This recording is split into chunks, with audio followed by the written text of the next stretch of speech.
Cette plongée dans sa jeunesse, dans ses souvenirs en fait, peut parler à tout le monde. On a tous en nous, l'enfant qui a vécu des choses, qui peut avoir vécu des traumatismes aussi.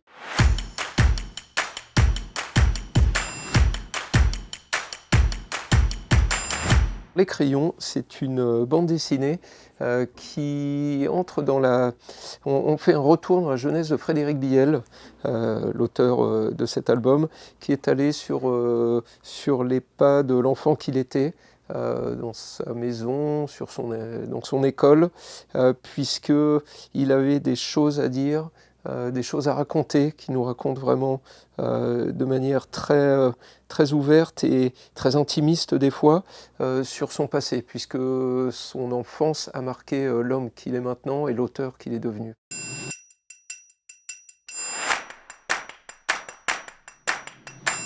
C'est une BD effectivement autobiographique, mais qui a un côté universel parce que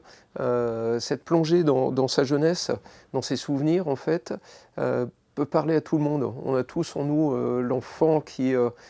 a vécu des choses, qui peut avoir vécu des traumatismes aussi, qui font de nous la personne qu'on est ensuite, l'auteur, en l'occurrence là qui est devenu Frédéric Biel, et cela parle à beaucoup de monde.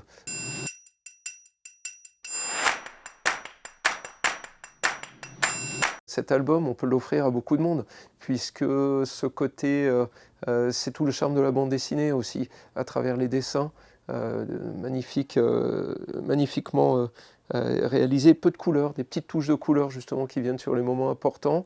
et aussi ce récit qui va parler à beaucoup de monde. On peut l'offrir à des gens qui vont se plonger dans le récit avec un côté introspectif, d'autres qui vont se plonger dans ce récit avec cette question de savoir ce qu'a vécu exactement Frédéric, qu'on va découvrir au fur et à mesure. On ne peut pas en dire trop justement parce que c'est à la fin qu'on découvre tout et